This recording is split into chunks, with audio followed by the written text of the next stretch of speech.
그중에 우리 교회 어린이들이 30명을 차지해서 가장 많았지만 텃세를 좀 많이 부렸다고 해요. 우리 교회니까. 그래서 이옥계 전도사님이 우리 교회 어린이들에게 너희들 우리 교회 아이들 잘 봐줘 그랬대요. 오늘 말씀의 요절은 5절입니다. 예수께서 그들의 믿음을 보시고 중풍병자에게 이르시되 작은 자야 네 죄 사함을 받았느니라 하시니, 예수님이 하신 말씀 가운데 그들의 믿음을 보시고, 이것이 설교 제목입니다. 설교의 명제는요, 내 믿음으로 이웃에게 덕이 되게 하자. 이것이 설교 명제입니다. 한번 따라 하십시다. 내 믿음으로 이웃들에게 덕이 되게 하자. 누가 이런 삶을 사셨을까요? 예수님. 내가 내 믿음으로 이웃을 덕되게 하는 게 이타적 삶이잖아요. 오늘 예수님 말씀이 그들의 믿음을 보시고 중풍병자를 낫게 했어요. 중풍병자 믿음 때문에 자기가 자기 병이 나은 게 아닙니다. 사실 중풍병자는 아무것도 한 게 없어요. 그냥 들것에 실려 네 사람의 친구 덕을 본 거지요. 그건 예수님 말씀, 그들의 믿음이란 이 네 사람의 믿음이에요. 여러분, 구원은 내 믿음으로 받지요. 내가 예수님을 내 구주로 확실히 믿을 때 구원받아요. 그런데 덕은 아니에요. 내가 내 믿음으로 이웃을 덕되게 할 수 있어요. 네 사람이 힘을 합쳐 중풍병자의 병을 고쳐주신 것과 같아요. 그러니 내가 기도하면 이웃이 복받을 수도 있고, 내가 기도하면 이웃이 병 나을 수도 있고, 내가 기도하면 이웃의 삶의 문제가 해결되기도 하는 줄 믿으시기를 주님의 이름으로 축원드립니다. 하여 예수님 말씀, 그들의 믿음을 보셨는데 그들이 누구냐? 중풍병자를 메고 온 네 사람. 마태복음 8장 10절에 보니까 이만한 믿음을 보지 못하였노라. 누가복음 7장 9절 말씀에 이스라엘 중에서도 이만한 믿음은 만나보지 못하였노라. 이만한 믿음, 그들의 믿음, 중풍병자 네 사람 같은 믿음이 오늘 저와 여러분들의 믿음이 되시기를 주님의 이름으로 간절히 축원드립니다. 본문은 마가복음입니다. 마가복음은 공간복음 가운데 중심이에요. 원복음이에요. 마가복음을 텍스트해서 누가복음이 생겨나고, 마가복음을 텍스트로 해서 마태복음이 생겨났습니다. 그래서 마가복음은 이 복음서 가운데 복음서라 할 수 있습니다. 마가가 글을 참 잘 썼어요. 마가복음의 특징, 장소에 대한 분명한 제한이 있고요, 누가 했는지 분명하고요, 언제 어디서 했는지 분명해요. 우리가 성경을 읽을 때나 어떤 사건에 대한 전모를 얘기할 때, 혹은 경찰에 찾아가 조서를 쓸 때, 자기를 변명할 때 누가 언제 어디서 무엇을 어떻게 왜 했는지를 얘기하잖아요. 이게 마가복음의 특징입니다. 누가 예수님께서 언제 안식일 어디서, 오늘 본문에 보니까 이 집, 이 베다니, 혹은 이 베드로의 집, 혹은 베드로 장모의 집, 여기에서 오늘 성경 말씀에 이 중풍병자를 낫게 하셨다, 그 말이지요. 여러분, 마가는요 직업이 뭔지 몰라요. 우리가 마태 세리다, 누가 의사다. 근데 마가는 직업이 없어요. 아무리 찾아봐도 마가가 어떤 직업을 가졌는지 나와 있잖아요. 제 짐작으로 마가복음서를 찬찬히 읽어보면 마가는 문학가였거나 어떤 사건을 진술할 때 소설가였거나, 아니면 하다못해 아이들에게 이 문법을 가르치는 교사 같았을 것 같아요. 그만큼 마가복음의 이 전체 내용이 아주 간결해요. 그리고 분명해요. 그래서 마가복음은요, 즉시라는 단어, 곧 이 때를 가르치는 단어가 참 많이 접속사로 기록되고 있음을 알 수가 있습니다. 그래서 마가복음 아주 사건이나 인물에 대하여 명확하다는 말이지요. 그래서 오늘 본문에 의하면 예수님께서 가버나움의 집에 들어갔는데 이 집이 누구 집인지는 분명하지 않아요. 어떤 사람은 베드로 집이다 그러기도 하고요, 어떤 사람은 베드로 장모의 집이라고 말해요. 왜? 가버나움은 베드로 집도 거기 있었고 베드로 장모의 열병을 낫게 한 곳도 거기거든요. 중요한 건 예수님이 집에 들어가셨는데 워낙 많은 사람이 모였는데 이 모여온 사람 전체가 환자라고 봐도 돼요. 예수님께서 첫 이적은 가나 혼인 잔치집, 첫 기적은 가나 혼인 잔치집, 첫 이적은 이 가버나움, 바로 이 지명에서 예수님께서 이적을, 귀신을 쫓아낸 사건이 가버나움의 사건이거든요. 가버나움에서 예수님께서 귀신 들린 자의 귀신을 쫓아내 주시고 베드로 장모 열병을 고쳐주시고 수많은 환자를 고치신 다음에 다시 가버나움으로 오셨어요. 이 소문을 들은 수많은 환자들이 주님이 계신 집으로 몰려왔겠지요. 여러분, 오늘 본문에 의하면 수많은 환자들 틈바구니 이 중풍병자는 그 군중 속을 헤집고 들어갈 수가 없었습니다. 그리고 그렇게 긴박한 환자도 아니에요. 목숨이 경각에 달리지도 않았어요. 그렇기 때문에 이 중풍병자는 어쩌면 소극적일 수밖에 없었을 겁니다. 그런데 네 사람의 이 믿음, 오늘 성경에 예수께서 그들의 믿음을 보시고 그들이 몇 명이냐? 4명이지. 4명의 믿음을 보시고 중풍병자를 고치십니다. 4명의 믿음을 보시고 예수님이 이 중풍병자의 병은 물론이요, 이 중풍병자의 죄사함까지도 허락하셨다는 사실이 오늘 본문의 내용입니다. 오늘 말씀의 핵심이 뭐냐? 이 4사람의 믿음이 어떠했길래 우리 믿음도 이런 믿음 돼야 될 줄로 믿습니다. 이들의 믿음, 첫째, 섬기는 믿음이었어요. 오늘 3절에 보시니까 사람들이 한 중풍병자를 4사람에게 라고 말하잖아요. 4사람이 한 사람을 섬겼다, 그 말입니다. 이건 가능하겠지요. 한 사람이 4사람 섬기기는 좀 힘들 거예요. 그런데 4사람이 한 사람을 섬겼더라 하는 말씀이 본문에 기록되어져 있습니다. 사도 요한이 두아디라 교회에 보낸 편지가 있습니다. 요한계시록 2장 19절에 보니까 내가 네 사업과 사랑과 믿음과 섬김과 인내를 아노니, 섬김을 두아디라 교회에게 안다라고 사도 요한은 표현하고 있습니다. 여러분, 섬김, 예수님의 신앙 고백이 있습니다. 인자 또한 섬기러 왔노라, 그렇게 고백하신 줄로 믿고 깨달으시기를 주님의 이름으로 간절히 축원드립니다. 여러분, 리더스 다이제스트라는 책이 저희들이 청년 때는 참 많이 읽었어요. 월간인데요, 매일 이 책을, 아주 손바닥만한 책인데 이 책을 참 많이 읽고 거기 영문이 같이 실리기 때문에 영어 공부도 함께 했던 기억이 나는데요, 리더스 다이제스트라는 책에 실린 제임스 피셔라는 사람이 쓴 내용입니다. 더불어 사는 삶의 지혜라고 하는 한 6쪽짜리 글이 있어요. 더불어 사는 삶의 지혜, 첫째가 뭐냐? 좋은 친구를 얻고 싶으던 당신이 좋은 친구가 되어주라. 두 번째, 남에게 바라는 대로 남에게 그렇게 해주라.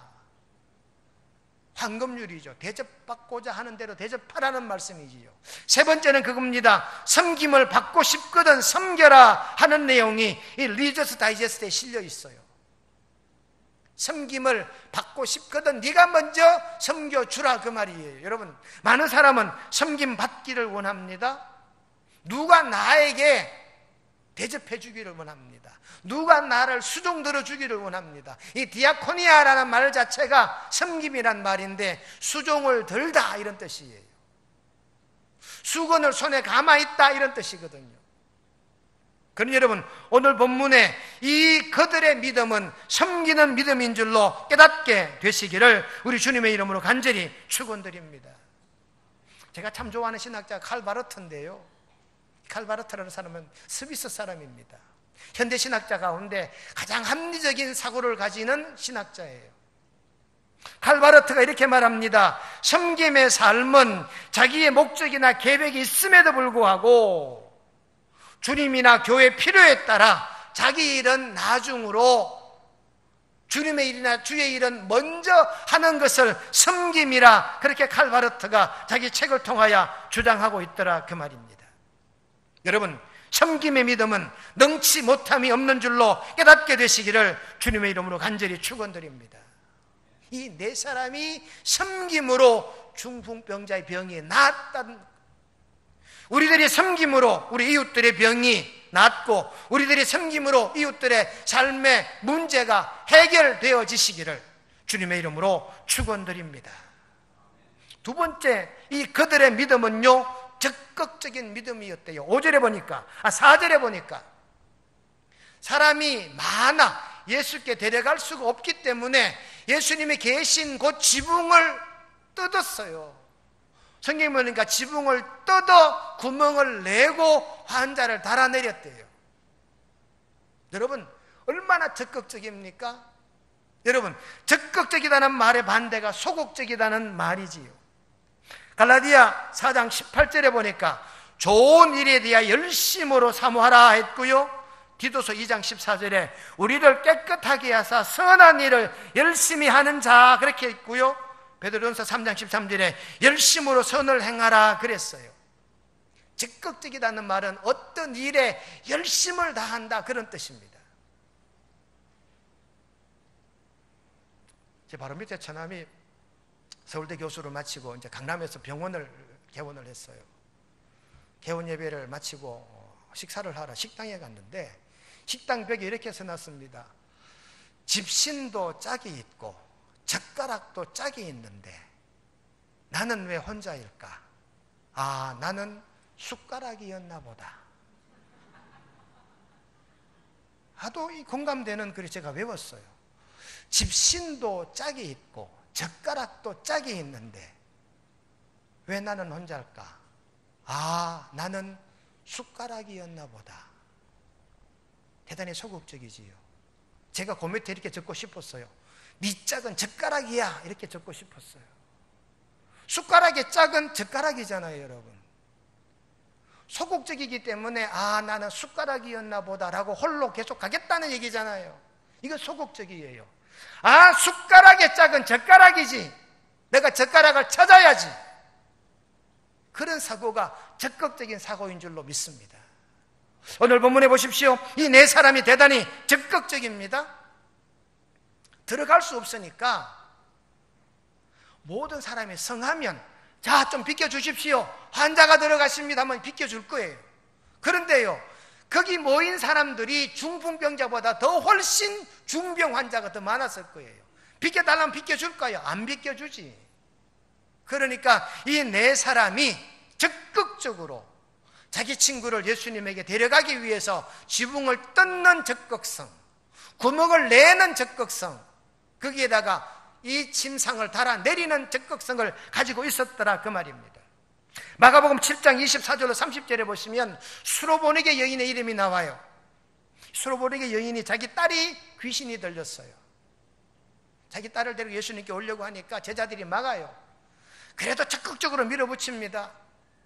예수님에게 내 딸 좀 고쳐달라 했더니 예수님 뭐라고 말씀하십니까? 나는 이방 사람들로부터 보냄받지 않았다. 나는 유대인들을 위해 보냄받은 사람이다 라고 말씀해요. 수로보니게 여인이 알겠습니다 하고 퇴장하지 않았어요. 더 적극적으로 좋습니다. 개들도 주인의 상에서 떨어지는 부스러기를 먹습니다. 예수님이 이 말을 듣고 수로보니게 여인의 딸의 병을 고쳐주신 줄로 믿습니다. 어머니의 적극적인 이 응대가 자기 딸의 병을 고치게 된 줄로 깨닫고 믿으시기를 주님의 이름으로 축원드립니다. 여러분, 바람과 함께 사라지다를 쓴 사람이 마가렛 미첼이라는 사람이지요. 마가렛 미첼이 바람과 함께 사라지다라는 이 책을 썼는데요, 수많은 출판사를 찾아다니면서 자기 원고를 주는데 출판사마다 읽어보지를 않아요. 맥밀란 출판사를 찾아갔는데 편집장이 바쁘다고 만나주지도 않아요. 그래서 편집장이 어디 갔냐 했더니 출장을 간대요. 마가렛 미첼이요, 편집장이 출장 가는데 따라가요. 편집장이요, 열차를 타고 먼 지방으로 가는데요, 마가렛 미첼이 기차를 같이 타요. 그리고 편집장에게 자기 원고 뭉치를 내놓습니다. 편집장이 사무실에 있으면 바쁘니까 원고를 안 읽을 수 있는데 열차를 타고 먼 길을 가다 보니까 무료하기도 하니까 한번 읽어보자 하고 읽기 시작했는데 이 마가렛 미첼의 원고가 너무 재미있거든요. 열차가 목적지에 도착했는데도 이 편집장이 내리지를 않고 그 원고를 끝까지 읽었어요. 그리고는 책을 만들자라고 제안을 했대요. 그래서 만들어진 이 책, 바람과 함께 사라지다는 책이 2천만 권 팔렸대요. 어마어마한 책이잖아요, 여러분. 100만 권만 찍혀도 베스트셀러라 그러는데 2천만 권이 찍혔대요. 뭘 말씀을 드리려고 하느냐, 이 마가렛 미첼의 적극성을 여러분들에게 깨닫게 하려 합니다. 그들의 믿음은 적극적인 믿음입니다. 여러분, 우리도 적극적인 믿음으로 이웃들에게 득되게 하는 저와 여러분 되시기를 주님의 이름으로 축원드립니다. 세 번째, 그들의 믿음은 감동을 주는 믿음이에요. 오늘 성경 5절에 보니까 그들의 믿음을 보시고 라고 말합니다. 세상에 주님이 계시는데 지붕이 뜯겼어요. 얼마나 놀랐겠습니까? 근데 보니까 뜯긴 지붕으로 환자가 내려온다. 그들의 섬김을 보시고 그들의 적극성을 보시고 예수님이 감동을 받으셨다. 여러분, 움직이는 비결 중에 하나가, 사람을 움직이게 하는 동력 중에 하나가 감동과 사랑이래요. 사람이 어떤 일에 감동을 받으면 움직이게 되어 있대요. 누가 누구를 사랑하면 움직이게 되어 있다는 거예요. 예수님이 감동을 받으셨기 때문에 중풍병자에게 이르시되 작은 자야 네 죄 사함을 받았느니라. 여러분, 죄 사함이 곧 완치를 뜻하는 겁니다. 그러니 예수님이 이 네 사람의 믿음을 보시고 감동이 되었더라고 하는 말씀입니다. 에스라 1장 1절에 보시면 바사왕 고레스 원년에 예레미야 입을 통하여 하나님께서 고레스 왕을 감동시켰어요. 여러분, 감동은 하나님이 주십니다. 하나님이 이 네 사람 그들을 움직이게 하시고 이 네 사람으로 말미암아 주님이 감동이 되셨어요. 오늘 우리도 마찬가지입니다. 나 때문에 이웃들을 감동하게 하는 이 믿음이 저와 여러분들의 믿음이 꼭 되시기를 주님의 이름으로 축원드립니다. 장래가 촉망되는 육군 소위가 있었습니다. 그런데 불행하게 이 육군 소위가 수류탄 투척 훈련을 하다가 그만 한쪽 팔을 잃어버려요. 병원 오랜 기간 동안 병상에 누워있으며 한 가지 걱정이 생깁니다. 여자친구가 있는데, 대학 다닐 때부터 아주 친한 여자친구가 있는데 자기 여자친구를 너무나 사랑하기 때문에 자기는 이제 자격이 없다라고 생각합니다. 사지가 멀쩡해도 여자친구를 지켜내지 못할 것 같은데 이제 한쪽 팔이 없으니까 여자친구는 자기 남자친구가 군에 가서 사고를 당해 병상에 누워있으니까 사흘이 멀다고 병실을 찾아와서 병간호를 합니다. 그러던 어느 날 이 한쪽 팔 잃은 육군 소위가 자기 여자친구에게 말합니다. 자기야, 우리 이제 헤어지자. 여자친구가 깜짝 놀라 벌쩍 깁니다. 왜? 나는 이제 불구잖아. 나는 이제 한쪽 팔이 없잖아. 나는 도저히 너를 더 이상 사랑해 줄 수 없을 것 같다. 그랬더니 여자친구가 왜? 내가 너 팔 하나 그것 때문에 내가 너를 사랑했는지 아냐고. 나는 너의 전체를 사랑했기 때문에 그깟 팔 하나 있든지 없든지 나는 관여치 않는다는 거지요. 그러며 이 여자친구가 더 극진히 이 한 팔 잃어버린 육군 소위를 더 사랑했어요. 이 자기 여자친구의 이 말이 이 소위를 감동시킨 거예요. 이제 한쪽 팔을 잃고 전부 다 회복되고 이제 전역도 했어요. 그리고 두 사람의 사랑이 무르익어서 어느 날 결혼을 하려고 부모님을 찾아 허락을 받는데 신랑 부모는 찬성했겠지요. 근데 신부 부모는 길을 쓰고 반대하지 않겠습니까? 자기 딸이 사윗감이라고 데리고 왔는데 한쪽 팔이 없다. 아버지가 대단히 반대합니다.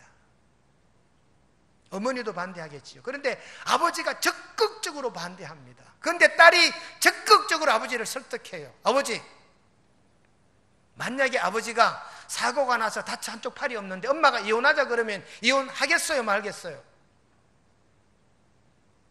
여러분, 이 딸이 적극적으로 아버지를 설득하고 이 사람은 한 팔이 없어도 두 팔이 있는 사람보다 훨씬 나은 사람이니까 나는 이 사람과 결혼하겠대요.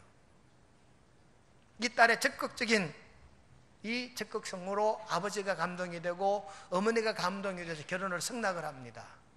두 사람이 결혼을 했습니다. 한쪽 팔 없는 이 새신랑이 생각합니다.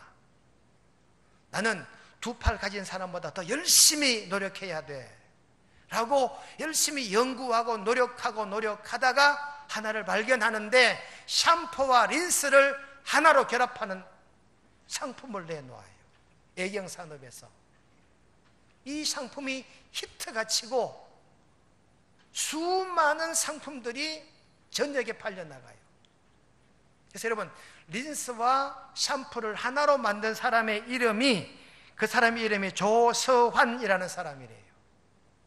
이 사람이 한쪽 팔 없는 불구의 몸으로 두 번째 출시한 상품이 뭐냐면 2080이라는 치약이래요. 이 치약도 히트 상품이 되어서 엄청난 이득을 가져왔대요. 세 번째가요, 영상 통화하는 앱을 이 사람이 발견해서 이 사람이 KTF의 부사장까지 돼요. 이 사람 이름이 조서환이라는 사람인데 현재는 세라젬 헬스 뷰티의 대표라고 합니다. 그래서 여러분, 감동이라고 하는 이 단어로 어떤 스토리를 찾으니까 이게 나오더라고요. 여러분, 누가 누구를 감동시킨다, 이 중요합니다. 네 사람이 예수님을 감동시키셨고 감동하신 예수님이 이 중풍병자를 고쳐주셨어요. 우리의 믿음도 이런 믿음이 꼭 되시기를 주님의 이름으로 간절히 축원드립니다. 오늘 말씀의 결론입니다. 내 믿음으로 이웃에게 덕이 되게 하자. 그들의 믿음을 보셨는데 그들은 중풍병자를 메고 온 네 사람입니다. 네 사람은요, 섬기는 믿음입니다. 적극적인 믿음입니다. 주님을 감동시키는, 하나님을 감동케 하는 믿음이었어요. 우리 명성교우들의 믿음도 이들의 믿음처럼 섬김과 적극성을 띠는, 하나님과 주님을 감동케 하고 이웃에게 감동을 주는 이런 믿음이 저와 여러분들의 믿음이 되시기를 우리 주님의 이름으로 간절히 축원드립니다. 거룩하신 하나님 우리 아버지, 예수께서 그들의 믿음을 보시고 중풍병자에게 이르시되 작은 자야 네 죄 사함을 받았느니라. 예수님께서 그들의 믿음을 보셨는데 그들은 중풍병자가 아니라 중풍병자를 메고 온 네 사람인 줄 믿습니다. 이 네 사람 같은 믿음이 우리의 믿음 되게 하옵소서. 섬기며 긍휼히 여기는 믿음이요, 적극적인 믿음이요, 이웃을 감동케 하고 예수님에게 감동을 드리는, 예수님을 기쁘시게 하는 믿음이 우리들의 믿음 되게 인도하여 주시옵기를 예수님의 이름으로 기도드리옵나이다. 아멘.